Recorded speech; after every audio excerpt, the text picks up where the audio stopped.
The view from the penthouse was breathtaking, a panorama of Chicago's glittering skyline, yet the only thing Ethan could focus on was the reflection in the glass, his wife's hand resting intimately on another man's lower back. It wasn't the betrayal that broke him, it was the ease of it, the seamless way she integrated deceit into their perfect life. If you find yourself drawn to stories where the silence is louder than the screaming, and where closure comes with a heavy price tag, stay with me. There are rooms in this story we haven't unlocked yet. The cracks in a building are rarely visible to the untrained eye until the collapse is imminent.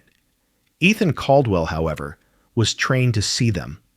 He noticed hairline fractures in concrete, the fatigue of steel under duress, and, as he stood in the center of the crowded gallery, the precise angle at which his wife leaned into another man.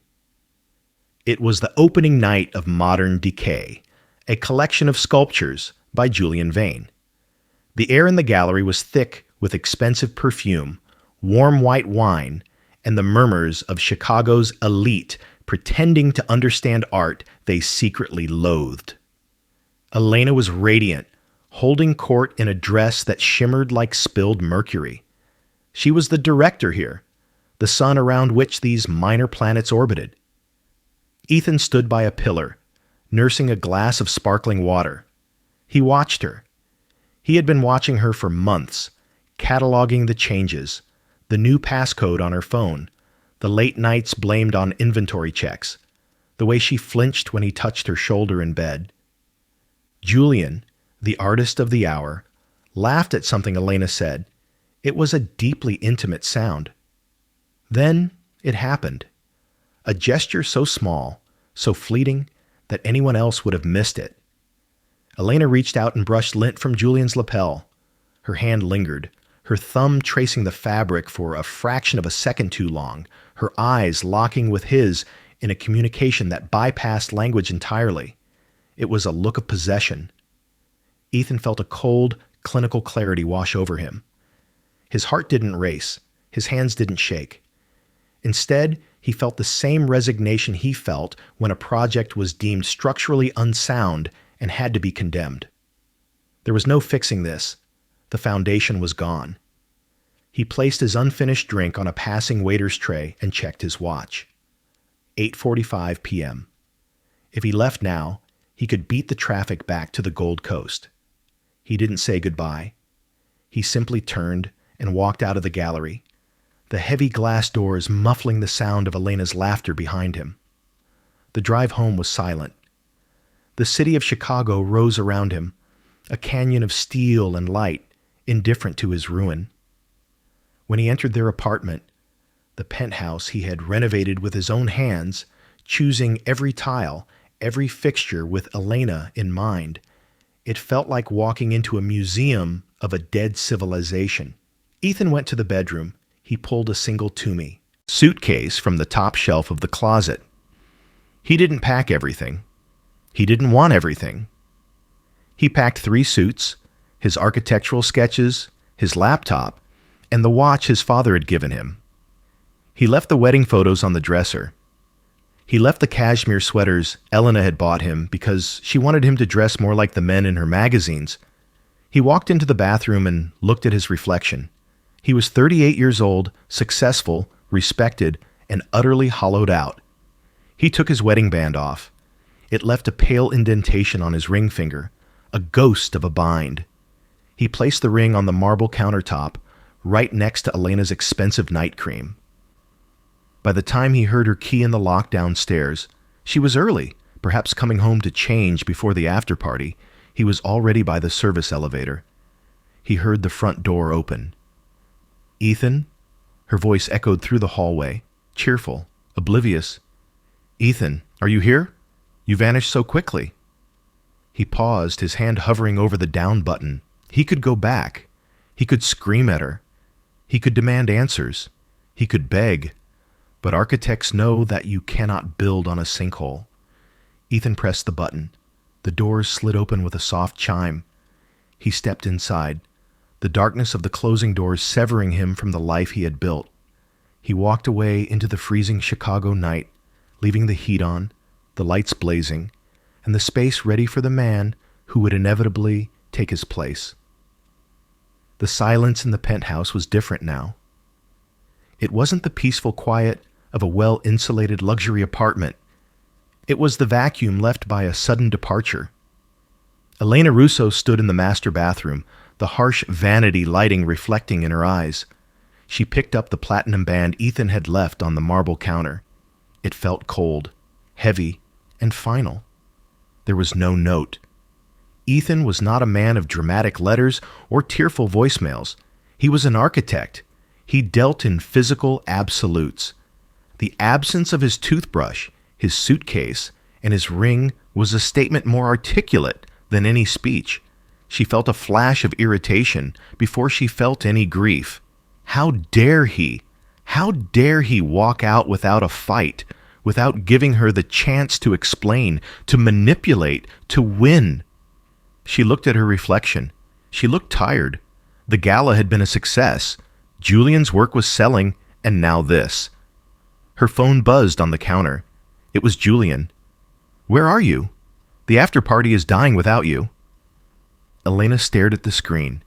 She slipped Ethan's wedding ring into the velvet drawer of her jewelry box, burying it beneath a tangle of diamond necklaces. She wouldn't wear her own ring tomorrow. She needed a story. She typed a message to her best friend Clara first. "Ethan's having a breakdown. Work stress. He left tonight to stay at his parents' cabin for a while. Please don't make a fuss. I'm trying to keep it together." The lie tasted sweet and easy. It painted her as the long-suffering wife and Ethan as the unstable partner. With the narrative secured, she texted Julian back. "Come over. The view is better from here." 10 miles away, near the perimeter of O'Hare International Airport, the view was nothing but flashing neon and chain-link fences. Ethan sat on the edge of a bed that smelled of industrial bleach and stale cigarette smoke. The motel room was a sharp, violent contrast to the life he had left an hour ago. The carpet was sticky, the walls were thin, and the sound of planes taking off rattled the window pane every few minutes. He placed his phone on the cheap bedside table. It had been vibrating incessantly for 20 minutes. Elena, then Clara, then his mother-in-law. He didn't look at the messages. He knew what they would say. They would be variations of concern, accusation, and feigned confusion. He took a small metal pin from his wallet, the tool used to eject a SIM card. With steady hands, he pushed the pin into the side of the phone. The tray popped out. He removed the small chip that held his number, his connections, his digital tether to Chicago. He walked to the bathroom, flushed the SIM card down the toilet, and watched it swirl away. He returned to the bed and lay down, staring at the water stain on the ceiling. It looked like a map of a country that didn't exist. Back in the penthouse, the elevator chimed. Elena opened the door, a glass of wine already in her hand. Julian stood there, looking disheveled and handsome, the scent of the city clinging to his coat. "Where's the husband?" Julian asked, stepping inside with the arrogance of a man who knows he has won. "Gone," Elena said, taking a sip of wine. She didn't look back at the empty closet. She looked at Julian, seeing not a lover, but a distraction. "For good, I think." Julian smirked and walked toward the window, looking out at the skyline Ethan had loved so much. "Nice place," he said. In the motel room, Ethan closed his eyes. The roar of a 747 engine overhead shook the room, drowning out the quiet voice in his head that asked if he had made a mistake. He pulled the scratchy blanket up to his chin. He was a ghost now, and ghosts didn't have to pay rent on a life that was no longer theirs. New York City did not care about broken hearts.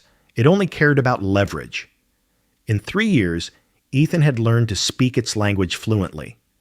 He stood in the corner office of Caldwell and Partners on the 42nd floor of a Hudson Yards skyscraper. The space was a testament to his new aesthetic, brutalist, austere, and intimidatingly expensive. Gone were the warm woods and soft lighting he had once favored in Chicago. His new world was composed of blackened steel, polished concrete, and floor-to-ceiling glass that offered a view of the Hudson River, gray and churning under a November sky. Ethan turned away from the window. He was leaner now, the softness of his 30s burned away by work weeks that averaged 80 hours and a gym routine that bordered on masochistic. He wore a bespoke charcoal suit that fit like armor. The portfolio from the Midwest distress auction just came in, his assistant, Nora, said. She placed a thick, bound document on his desk. She was efficient, sharp, and knew better than to ask about his personal life. There are 3 properties that fit our criteria for acquisition and rehabilitation. Ethan sat down, the leather of his chair creaking softly. He opened the file. He flipped past a crumbling warehouse in Detroit and a strip mall in St. Louis. Then his hand stopped. Page 14. The Astor Heights, 1400 Astor Street, Chicago, IL. A photograph of the building stared back at him. It was a pre-war limestone beauty, the very building where he had once lived, where he had once loved. The image showed signs of neglect that an average person might miss, but Ethan saw them instantly. The limestone needed pointing, the window frames were likely rotting, and the lobby awning looked faded. He read the financial summary. The management company was underwater. The Homeowners Association was bankrupt due to embezzlement and mismanagement. The building was bleeding money, and the bank was foreclosing on the commercial loan that underpinned the structure's maintenance. Ethan ran his finger over the address. He remembered the smell of the lobby, old paper and fresh lilies. He remembered the sound of the elevator gears.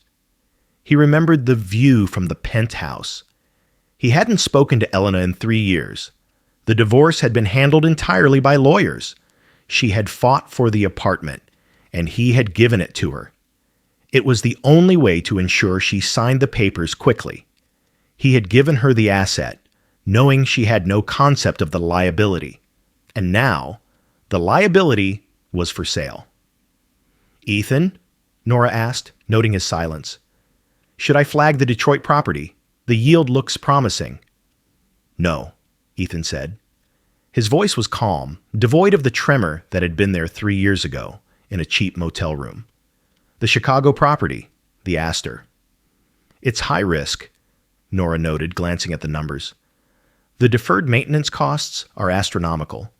And the tenant list? It's messy." "I know the building," Ethan said. He closed the file. "I know its bones. It's not a risk if you control the outcome." He picked up a pen, a heavy Mont Blanc that felt like a weapon in his hand. "Set up the shell company, Northward Holdings. Put in a cash offer, full ask. I want the deed by the end of the month." Nora raised an eyebrow but nodded, making a note on her tablet. "And the current management? Do we retain them?" "No," Ethan said, turning back to the window to watch the gray river flow south. "We terminate them immediately. I'll be handling the transition personally." He checked his reflection in the dark glass. The man staring back wasn't the husband who had walked away. He was the landlord coming home. Chicago welcomed Ethan back with a biting wind that whipped off Lake Michigan, cutting through the heavy wool of his coat. It was a fitting greeting. He stood on the pavement across from the Astor Heights, watching the building like a doctor observing a terminal patient. The limestone facade was gray with soot, and the brass railing of the entryway was dull, stripped of its former luster. He crossed the street. In his pocket, the master key weighed heavy, a cold, jagged piece of metal that granted him access to every secret behind every door. The lobby was empty. The doorman, a new hire who didn't recognize him, was absent from his post. Ethan noted the lapse in security in his mental ledger. He bypassed the front desk and went straight to the service elevator. The ride up was smooth, a familiar hum that triggered a sensory memory of coming home after late nights at the firm. But this time, he wasn't coming home. He was inspecting an asset. The elevator opened directly into the penthouse foyer. Ethan stepped out. Silence greeted him, heavy and thick. He knew they were out. He had access to the building's security logs now. Elena was at a brunch fundraiser. Julian was likely at his studio or sleeping off a hangover elsewhere. He slipped blue surgical shoe covers over his polished Oxfords. He would not leave a footprint. The apartment, once a sanctuary of minimalist perfection, had been transformed into a chaotic den of bohemian squalor. The air smelled of turpentine, stale red wine, and something cloyingly sweet, like rotting fruit. Ethan walked into the living room. The sight made his jaw tighten. The pristine white Italian leather sofa, a piece he had waited 6 months to import, was draped with a frayed, ethnic print throw blanket to hide a large dark stain on the cushion. Books were piled haphazardly on the floor, used as coasters for coffee mugs with mold growing in the dregs. He moved to the kitchen. The marble island, which he had selected from a quarry in Vermont, was cluttered with unpaid bills, takeout containers, and flyers for Julian's gallery shows. He picked up an envelope. Final notice. It was a credit card bill in Elena's name. He placed it back exactly as he found it. He walked down the hallway to the master bedroom. This was the hardest threshold to cross. The door was ajar. Inside, the bed was unmade, a tangle of gray sheets. On the wall, where he had once hung a rare architectural print, there was now a charcoal sketch of Elena. It was crude, sexual, and desperate. Art meant to claim ownership over her body, just as Julian had claimed the apartment. Ethan looked at the nightstand. His side, it was covered in prescription bottles, sleeping pills, anti-anxiety meds. The veneer of the bedside table was ringed with watermarks. They weren't living here. They were camping in the ruins of his life. They were parasites feeding on the host he had left behind, and they were doing a poor job of maintaining it. He walked to the floor-to-ceiling windows. The view was the same, the majestic, indifferent skyline, but the glass was smeared with fingerprints. Ethan took his phone out and snapped a series of photos: the stained couch, the scratched floorboards, the unauthorized paint color in the hallway. Evidence. He didn't feel the sharp stab of betrayal anymore. That had dulled into a cold, hard stone in his chest. What he felt now was the professional disdain of a landlord seeing a tenant destroy a high-value property. He turned on his heel and walked back to the elevator, peeling off the shoe covers and shoving them into his pocket. He had seen enough. The inspection was complete. The structure was failing. The tenants were negligent, and it was time to enforce the lease. The attack did not come with a scream or a slam of a door. It arrived on a Tuesday morning, carried in a thick, cream-colored envelope made of heavy cardstock, slid precisely under the door of Unit 12B. Elena found it when she went to retrieve the newspaper she still subscribed to but rarely read. The return address was embossed in silver foil: Northward Holdings, LLC. She carried it to the kitchen island. The morning light was gray and unforgiving, highlighting the dust motes dancing in the air and the dark circles under her eyes. Julian was already awake, sitting at the counter in his boxers, eating cereal directly from the box. He didn't look up when she entered. The boyish charm that had once seemed so liberating now just looked like immaturity. Elena tore open the envelope. The paper inside was crisp, the font severe. Notice of lease renewal and rent adjustment. She scanned the document, her eyes catching on the numbers. Her breath hitched. She blinked, assuming it was a typo. "Julian," she said, her voice tight. He mumbled, scrolling through his phone. "The building has been sold. The new owners, they're adjusting the rent to current market value." "Okay," Julian said, dismissive. "So, write a check. You usually handle the house stuff." "They want $12,000 a month," Elena whispered, "plus a retroactive security deposit adjustment, and..." There's a second letter. She pulled out the second sheet. It was a notice of code violation, unauthorized industrial activity. The use of welding equipment, flammable solvents, and heavy machinery in a residential unit is a violation of the fire safety code and the terms of the lease.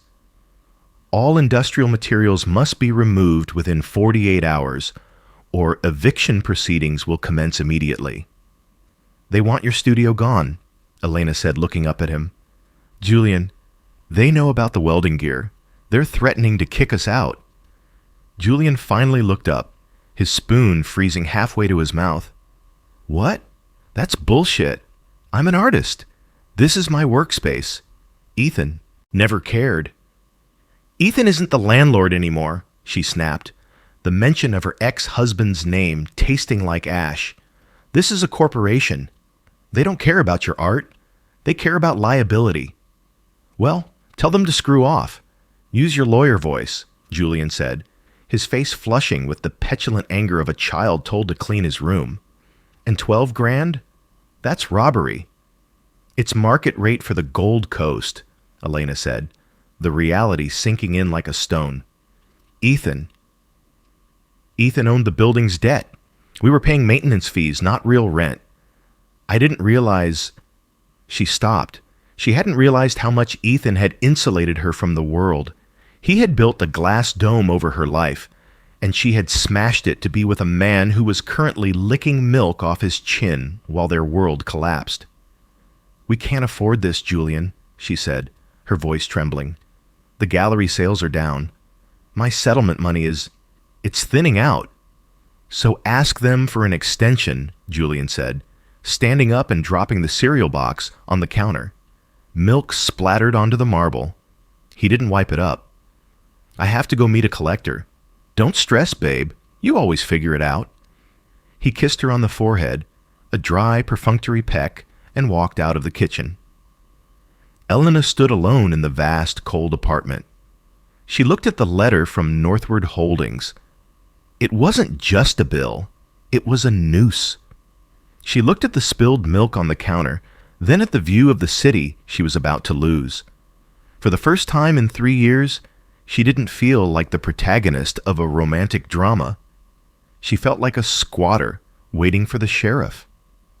She reached for her phone to call her accountant, but her hand shook so badly she nearly dropped it. The silence of the apartment was no longer peaceful.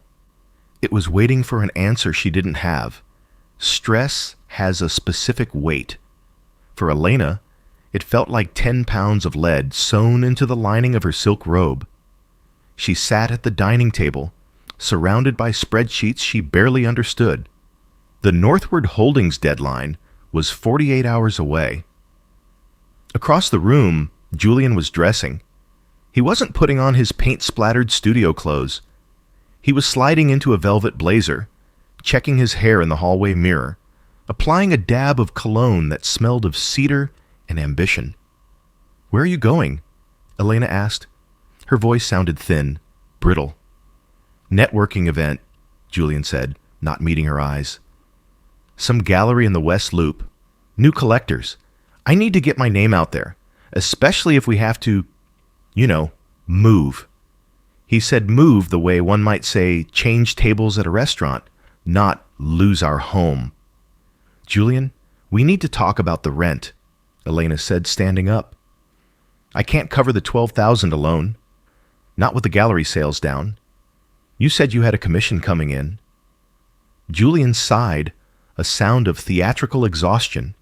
He turned to her, buttoning his cuffs. The commission fell through. The client went with something more traditional. Look, Elena, you're the business genius. You handled Ethan. You can handle a management company. Just charm them. Cry a little. It always works. The comment struck her like a physical blow. You handled Ethan. I didn't handle him, she whispered. I married him, and then I betrayed him for you. Julian's face hardened. The boyish charm evaporated, revealing the opportunist beneath. Don't rewrite history, Elle. You were bored. I was exciting. But frankly, this whole martyr under financial duress vibe. It's killing my creative process. He checked his phone, a quick, furtive glance, and smiled at the screen. I have to go. Don't wait up. The door clicked shut. The sound echoed through the vast, empty apartment. Elena walked to the window. She watched Julian exit the building. He didn't head toward the West Loop. He got into an Uber that was waiting. A moment later, she saw an Instagram notification pop up on her iPad. A tag. Julian Vane, tagged in a story by a 22-year-old heiress named Sophie, captioned, "Art talk with this genius. Muse." The realization was cold and absolute. He wasn't looking for a buyer for his sculptures. He was interviewing for a new landlord. Elena turned back to the room. She was alone. The furniture was stained, the walls were cold, and the silence was deafening. She had burned her life down for a man who was already packing his parachute. She had no choice left. She sat down at her laptop and opened a new email. Her hands trembled as she typed the address found on the eviction notice, Director, northwardholdings.com. Subject, Urgent Appeal Re Unit 12B. She typed, backspaced, and typed again. She stripped away her pride, sentence by sentence. To the management, I am writing to request a meeting regarding the lease terms for Unit 12B. I have lived in this building for 10 years. It is my home. The sudden increase in rent and the code violations are overwhelming. I am facing significant personal difficulties at the moment. She paused, blinking back tears. I am asking for leniency. Please, I am willing to negotiate, to pay in installments, to do whatever is necessary to stay. I simply need to speak to someone human, not a lawyer. Sincerely, Elena Russo. She hit send. The response came within 3 minutes. It was automated, or so she thought, until she read the text. Ms. Russo, the director is willing to hear your appeal in person. A meeting has been scheduled for tomorrow at 4 p.m. Location, the Astor Heights, Penthouse Unit 12B. The director will come to you. Elena stared at the screen. A reprieve. A chance. She didn't know who this director was, some hedge fund manager or real estate tycoon, but she would beg if she had to. She would sell her jewelry. She would promise anything to keep the roof over her head, because without this apartment, she was just a middle-aged woman who had made a terrible mistake. She didn't know that the man coming to hear her beg was the only man who had ever truly loved her. At 3:55 p.m., Elena was standing in the center of the living room. She had spent the last 4 hours frantically cleaning, shoving Julian's clutter into the guest room closets, and scrubbing the wine stains from the marble. She wore a modest black dress, her hair pulled back in a severe bun. She wanted to look like a victim of circumstance, a responsible woman fallen on hard times, not the reckless bohemian she had played at being for the last 3 years. She checked her watch. 3:58 p.m. She expected a knock. She expected a buzz from the lobby. Instead, she heard the mechanical click of the front door lock turning. Elena froze. Only 2 people had keys to this apartment, her and Julian. And Julian had texted an hour ago that he was stuck in meetings and wouldn't be back until late. A lie she didn't have the energy to dissect. The heavy door swung open. A man stepped into the foyer. He was silhouetted against the hallway light, tall and broad-shouldered. He didn't hesitate. He stepped inside and closed the door behind him with a soft, definitive click. "Julian?" she called out, her voice trembling. "Did you forget your—" The man stepped into the light of the living room. Elena's breath caught in her throat. The world seemed to tilt on its axis, the floor beneath her feet suddenly unstable. It was Ethan. But it wasn't the Ethan she remembered. The man standing before her was not the soft-spoken architect in corduroy jackets who brought her tea in bed. This man was sharpened steel. He wore a charcoal suit that cost more than Julian made in a year. His hair was shorter, graying at the temples, and his face was lean, hardened by a discipline she didn't recognize. "Hello, Elena," he said. His voice was calm, baritone, and utterly devoid of warmth. "Ethan," she whispered, clutching the back of a chair for support. What are you doing here? How did you get in?" "I own the building," he said simply. He walked past her, not looking at her face, but scanning the room. He ran a finger along the mantelpiece, checking for dust. "Northward Holdings. It's my company." The air left the room. Elena stared at him, her mind struggling to connect the dots. The eviction notices, the rent hike, the code violations. "You?" she gasped. "You're doing this? You're evicting us?" "I am evicting a non-paying tenant who is in violation of multiple building codes," Ethan corrected her.